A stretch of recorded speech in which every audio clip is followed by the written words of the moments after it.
What are we going to talk about? Politics? Religion? Yeah. Illinois taxes? Lord, no.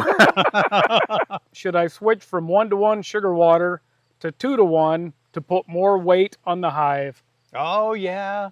The big 2-to-1 or 1-to-1 question for the fall. Hey, everybody. David Burns, and I'm joined with Patrick. You're supposed to say your own name there. I'm joined with Patrick, his camera guy. Okay, this is Patrick Stevenson, and he's the guy that's always running the cameras. And Patrick, last time you and I sat down for the Green Chair Answer Day, people loved it. Yeah, it's a little different. So I had to have you back. They're like, bring back Patrick. One guy even said, all my donations that I make to the channel, I want half of them to go to Patrick. Cool. So I just lost half my money to you. Yeah, that's awful. I'll need a bigger truck. I know you will. All right, back to 2-to-1 or 1-to-1. You know, it used to be in the old days, when I started beekeeping almost 30 years ago, it was no question, it was 2-to-1 in the fall. 2-to-1 is more sugar, and so it allows the bees to dry down faster, and they can store the honey, make it into honey quicker, is essentially what you're doing. I kind of changed up a little bit. I like them to build up bees of winter physiology by simulating what it's like in the spring. A thinner nectar, so I make thinner sugar in the fall to help them raise more bees. But I feed on my winter bee kind all winter long a hard candy board, and some of you feed fondant. So in that case, as long as I know they have honey on board and I'm feeding them, I don't have to go 2-to-1. Yeah. What's your thoughts on 2-to-1 or 1-to-1? I just usually feed 1-to-1 in the fall, like you suggest, and then I put fondant or the winter bee kind boards on. Yeah. Can you have too many bees in the winter? As long as you feed them, as long as they don't run out of food. You know, some of my hives have a lot of bees, and I know you sent me a video last year of what it looked like a winter bee kind board on there, and there was a lot of bees in that hive that you filmed. And I don't think so. I mean, I just feel like, how can you have too many bees in the wintertime? Because every bee is, not almost all the bees are heater bees in some way, you know, body, or some are designed to make heat. How can you have too much heat in the wintertime? I just can't, I love it. Yeah. Good. Yeah. All right, what's another question? This one's from Banana Peel. Banana Peel. David, I have 6 colonies with 3 and 4 deeps that are full. Oh. I'm in northern Missouri, and no, I can freeze or collect the honey, but what happens to all the bees? Oh, yeah. So in other words, sounds like 3 deeps is what it sounds like. And so if you take, is that what it sounds like to you? Yeah, 3 and 4 deeps. Yeah. Oh, yeah. If you take off some of the boxes of honey, then it crowds more of the bees down into the lower boxes, and not going to be too many crowded bees. They could swarm and all that. That's a real possibility. I would say you probably don't have as many bees as you think. That no matter how many boxes you have, usually the brood area is oftentimes the same size. It can be more if you got a real prolific laying queen. Most colonies stay between 40,000 and 60,000 in number. So they might, that 40 or 1,000 might just be spread out. That would be my guess. If I'm wrong and you're like 80 or 100,000, yeah, you're going to crowd them a little bit. It could create some robbing.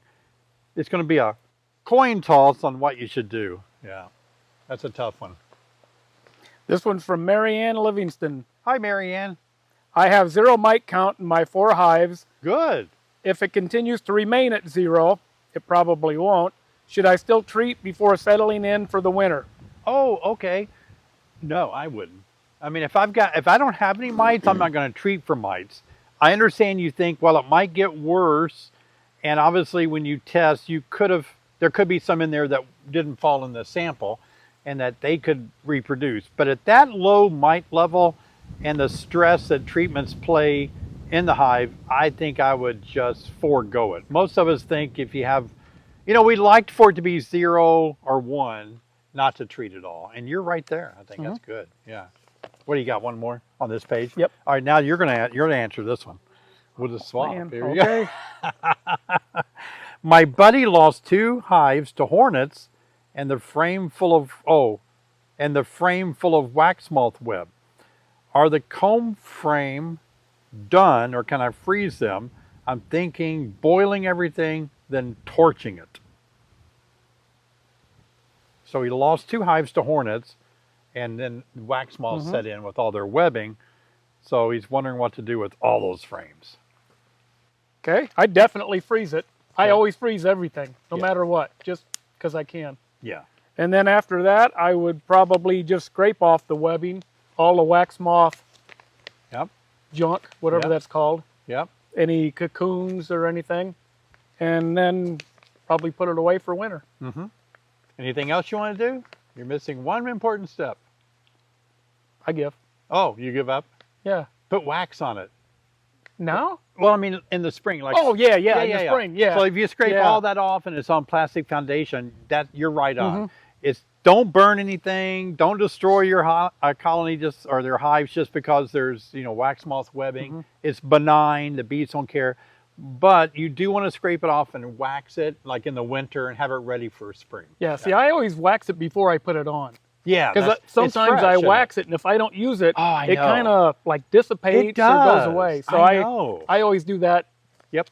Not too long before I put them back on I the agree. hive. I've noticed too, some of the frames that we looked at, Patrick, the red wax frames, they were waxed, I think, a year or 2 ago. And it, like the bees didn't like it this year. The fresher that wax is coated on there, I think they do better at pulling it out faster. Yeah, you did good on that one. That was Thank a you. good Every answer. now and then. I'm going to test you again coming up. Okay. This one is from Sup Queen. Yeah. We have laying horizontal hives and build a feeder box like yours. How long is the proboscis? I am worried they cannot reach the syrup through the screen. Oh, we haven't looked at the laying hive that I have back there this year at all. We haven't filmed it, I don't think. I think I filmed it early on before you started back after winter, but they survived the winter. So the question is basically how long the proboscis is. It's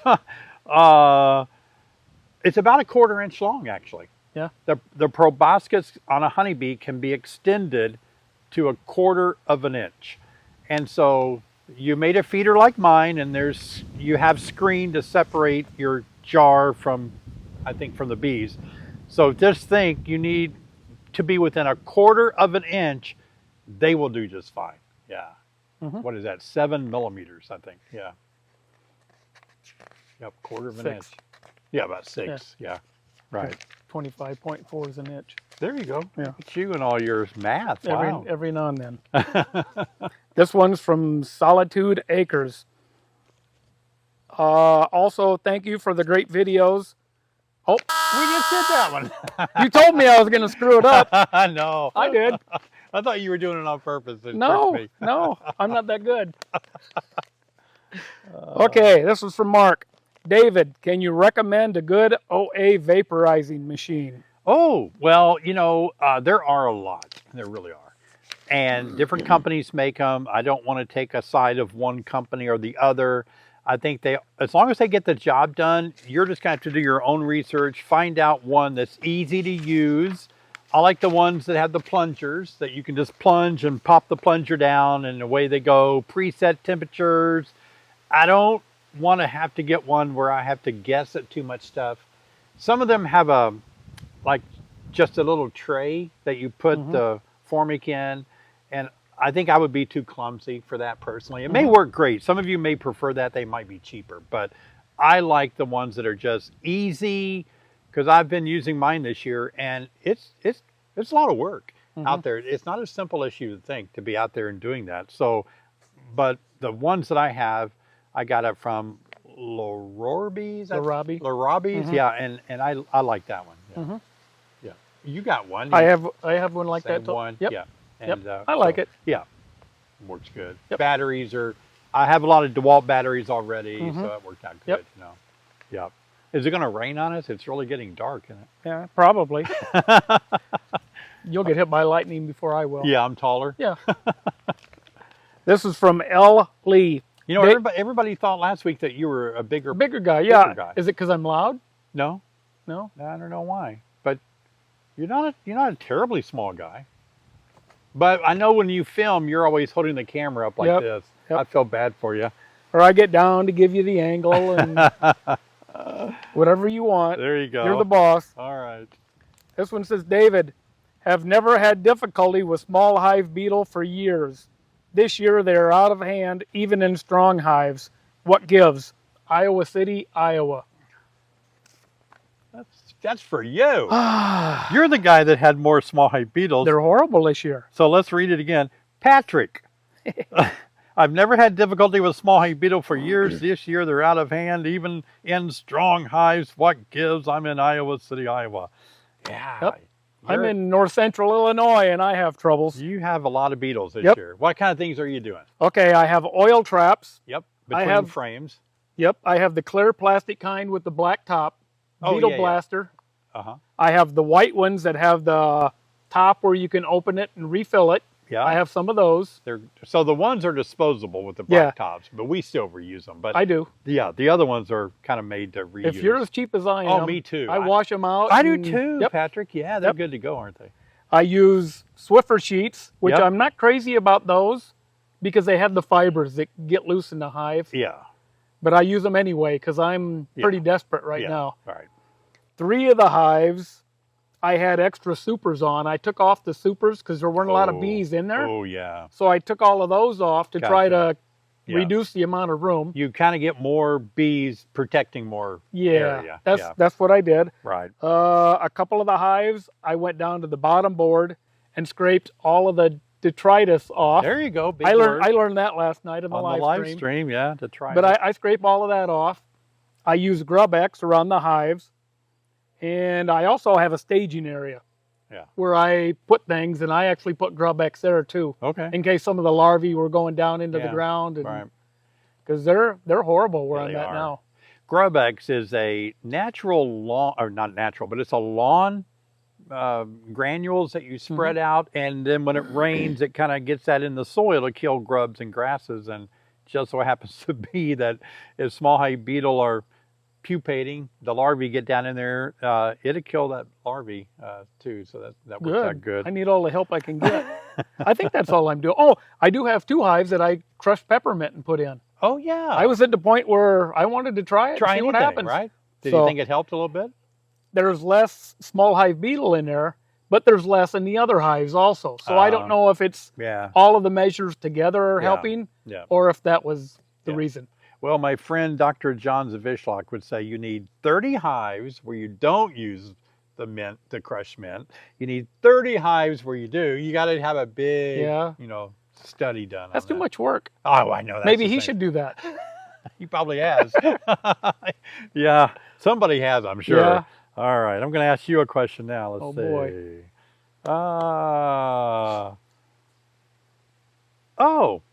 I'm about an hour south of Champaign. I've started feeding 1-to-1 on August the 28th. They have been going through 1 quart per day. I only have 2 brood boxes, no super. Will they run out of room in the hive? Did we answer that? Or something real simple? We answered the one about the guy that had 3 or 4 boxes. So if he takes off supers. It's kind of similar, right? 1-to-1, 2-to-1. Yeah. First, I'd make sure the bottles aren't, or the jars aren't leaking. That's a big deal. Yeah. A quart today isn't, one guy told me this week his are eating a half gallon a day, 2 quarts a day. Wow. And I said, are they leaking? Wow. But he said, no. And I thought, are they being robbed? And he said, no. So that's amazing that they would eat that much. Wow. Yeah, I know. So I only have 2 brood boxes with no super. Will they run out of room in the hive? So he's probably wondering, are they going to fill it up with honey? Was he feeding 1-to-1? Yes. I wouldn't think so, but I don't know. So I'm kind of like you. 2-to-1 they store quicker, right? Because it's more syrupy. 1-to-1 gives them a chance to really use it immediately, like they would nectar. So I'm thinking, I think the best thing to do is just keep an eye on it. Go back in there and say, okay, are they putting too much in the brood area? And then you can slow it down a little bit. Yeah. All right, back to you. You're doing a fine job. I'm giving you the softballs. Oh, I need that. We have a lot of fun. Let's see. This is from Johnny. Hello, David and crew. Any chance you can make a video on how to scale an operation from backyard beekeeping to sideliner beekeeping? Does the feeding and bee yard management process change? Not really. The only thing that changes is the amount of money in your bank account. You're going to have to really just think what it costs to be a hobbyist. Now think what it costs to be a sideliner. Multiply that by however many more hives you have. I would change a few things. I understand what you're saying. I would palletize all my bees. When I had 100 colonies, I had them on pallets, 4 on a pallet. And so for me, that worked out better. I could move them around better, easier with a little fork, what do you call it? Can't think of a bobcat, yeah, with a fork on it. I could move 4 hives really quickly that way.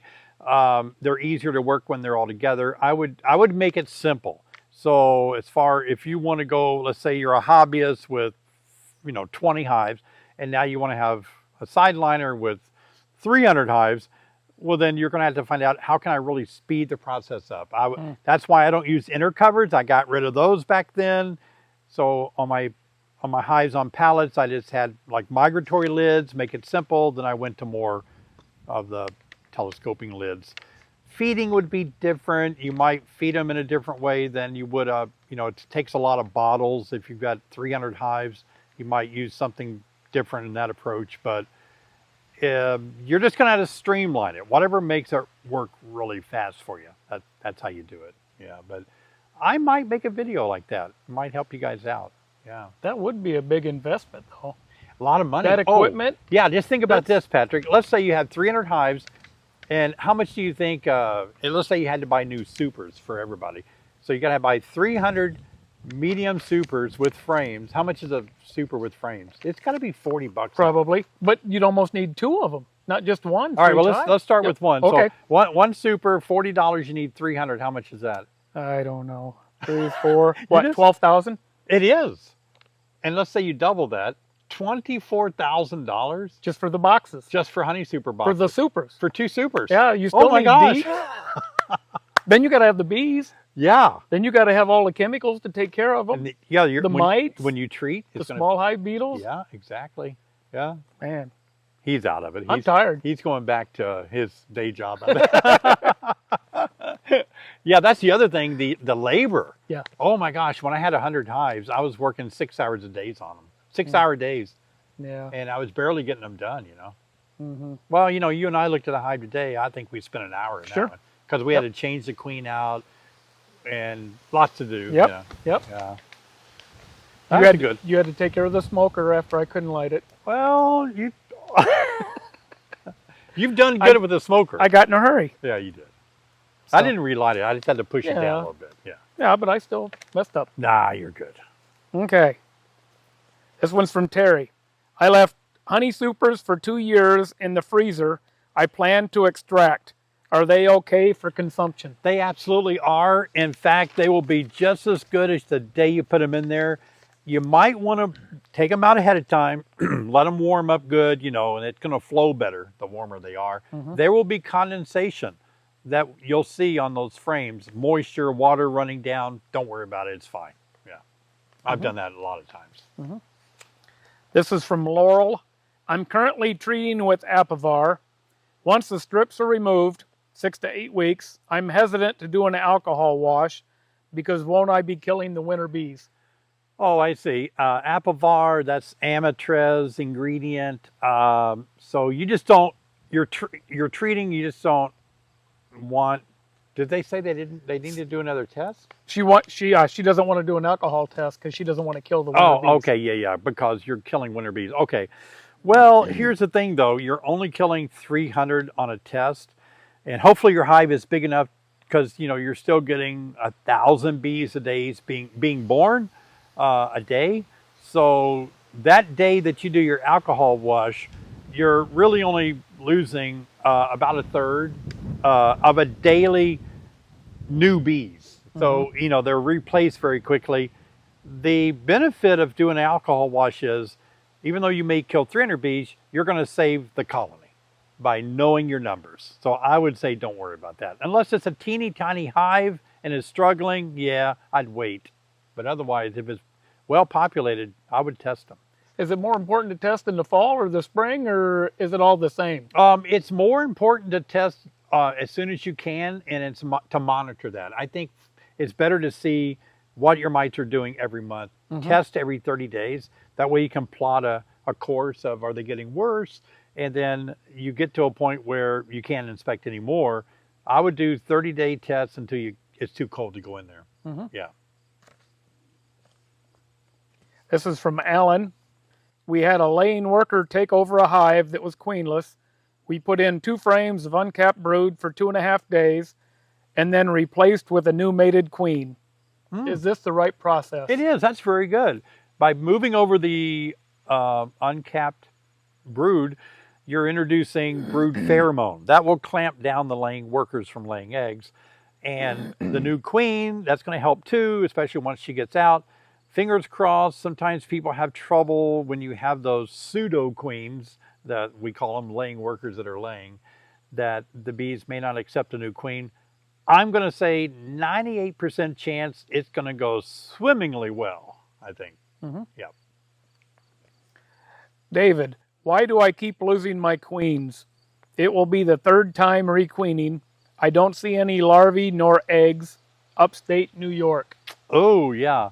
A lot of times when people keep losing their queens over and over, it could be that the hive has a virgin queen in there the first time, and you introduce a queen, and they already have one, and they kill the one you gave them. Then that one, the virgin queen, emerges and goes out on a mating flight and gets eaten by these dragonflies, and then she dies, and then you introduce a 3rd one. You know, it could be things like that. I think those are usually the scenarios. Some people think that they don't like the personality or the nationality of the new queen, the race, I guess, what a difference, Caucasian versus Buckfast or something, but I don't think that matters. Apis mellifera is Apis mellifera. Something's happening to kill those queens, I think, and you just got to keep trying. Yeah, got to keep trying. The hive that we looked at today, they're in a weird queen scenario. Yeah. There's one in there. She's kind of laying, but not really good. And then we saw last week a capped over queen cell. Now this week she's emerged, but she wasn't in there. Yep. So was she on a mating flight? We think so. Will she come back and kill the blue one? And then we found a young supersedure cell. So we've got 3 possibilities that could happen there. We're fingers crossed they'll get it right before winter. Yeah. So this is from Mona.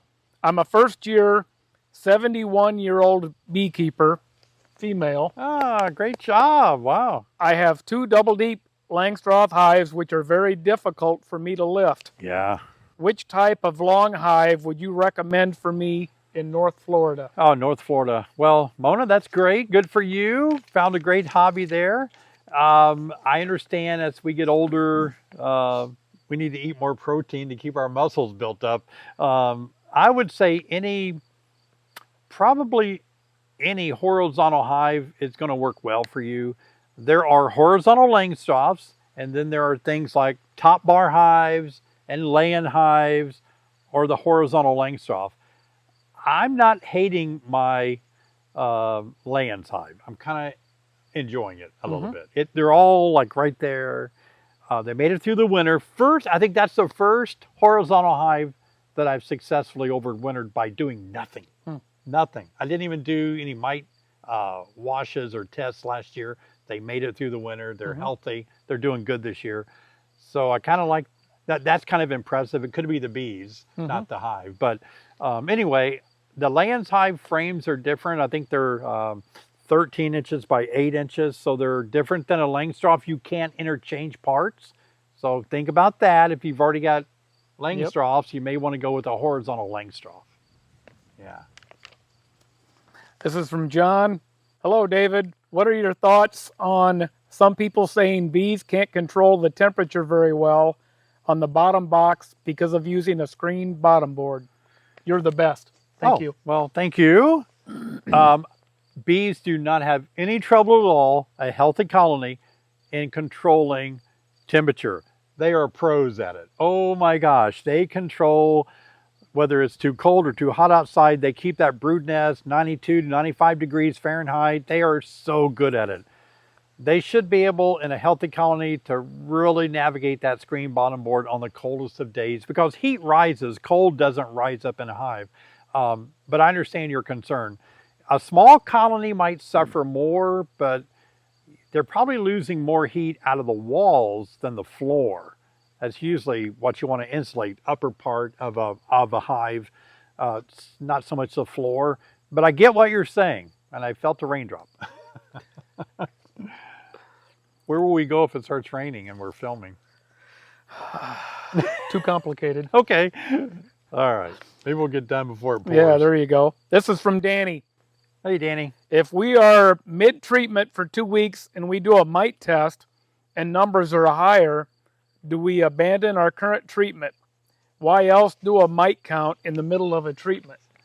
Okay. So first thing comes to mind is, yeah, don't do a mite test in the middle of a treatment, because you're in the middle of a treatment. Some treatments takes 42, 46 days to work.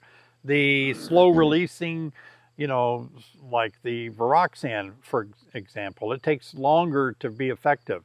So you got to leave them in the hive a long time to really work. So don't get itchy 2 weeks in when you're not done with the treatment yet. Doesn't Formic Pro say on the label not to be messing with the hive when it's in there too? I'm not sure. Probably. It makes sense. I'm thinking it does. Yeah, because you want the vapors to have a chance to circulate and, get around. So stay out of there. Let the treatments, whatever the requirement is, some say 56 days, 52 days. Let the treatment work, and then wait a week, and then do a test. Yeah. This question is from Riddlefoot. I have a couple of weak hives, and it is getting chilly here in Washington County, Maryland. Should I use a 1-to-1 or a 2-to-1 syrup now? Oh, yeah, we kind of hit on that earlier. If you're not going to feed in the winter time and they're really low on stored honey, 2-to-1 helps with that. I'm going to feed in the winter time. I need bees of winter physiology, diutinous bees, and so I'm going to feed 1-to-1 to stimulate them to raise more brood in the fall. So it kind of depends on your approach and what you're trying to accomplish. This is from Reggie. One of my hives is not capping the brood. I notice what I think is chalk brood. I replaced the queen. Was that the right move? I'm in Northwest North Carolina. Oh, yeah. So if you think you have chalk brood is a fungus, and it affects the brood. It will actually cause the bees in the cells to mummify, to turn into what looks like a piece of chalk. They will get hard and rattle. So make sure that's what you see that's going on in chalk brood. It's usually caused from too much moisture in the spring. We see it more then. But I'm going to say that maybe they're not capping them over. Do you see pupae that are like pupae that look healthy? They're just not capped over yet. It could be a hygienic behavior of some of them. And it also could be bald brood. It's when you see they should be capped over, but you don't. Maybe you see purple-eyed pupae looking at you. That can be caused from a number of things. I'm thinking it's more to do with them just having some brood issues like that. Is that all the question? Oh, wow. I didn't get to ask you any. I've been keeping bees for 4 years, so I'm an expert. Is that 40 or 4? 4. I hope they know I'm kidding. Oh, but you're a YouTube expert. No. You're a YouTube certified beekeeper. You've watched me on YouTube, right? There you go. Oh, yeah, I watch it on YouTube. Oh, shoot. Well, that's great. One of my friends made a comment. Did you read that one? Where he says he saw me on YouTube. He hopes I don't move away to Hollywood now. Oh, yeah. There you go. I thought that was pretty funny. That's right. Oh, shoot. Well, Patrick, it's interesting. We're getting into the time of year where it's cooler. Fall is in the air. And, we're less than 3 weeks away from autumn. And everybody's kind of scrambling, I think, all at once. We're having all these good, vibes with our bees in the summer, and lots of bees, honey supers and all this. Now we realize we got to get things straightened out before winter. And boy, that's going to be tough for a lot of beekeepers. Yeah, this is hard on me this time of year for keeping bees. It is, isn't it? And it's tough because you go out there and you look, you thought you had a great, strong colony, and all at once you start looking around and it's like, the brood looks bad. Where's the queen? And what happened to all the stores of honey that I had? And now they're robbing it. It's just so many things happen. I think it's tough on new beekeepers because they're used to everything going really good all year. And now this is happening. What? Yeah, now what? Yep. And then that attributes to why a lot of people are losing bees in the fall. You know, we looked at one today, and I made a comment several times, this won't make it through the winter. They don't have a strong enough queen, something strong. Can we get it queen right in just, you know, less than probably 2 months we have to get that thing queen right? And will they accept a new queen and get it going? So that's iffy. And a lot of new beekeepers just don't have those skills yet. And that's tough. But we talked about that in my live stream. And I'd love for you guys to watch my live stream where I did talk about things that you can do this time of the year when it's kind of scary. How do you navigate your bees? Get them ready for things that may take them out in the fall. You don't want that to happen, or the winter. And watch this video right here. We'll see you guys over there. We did it, Patrick. Let's see if it's running.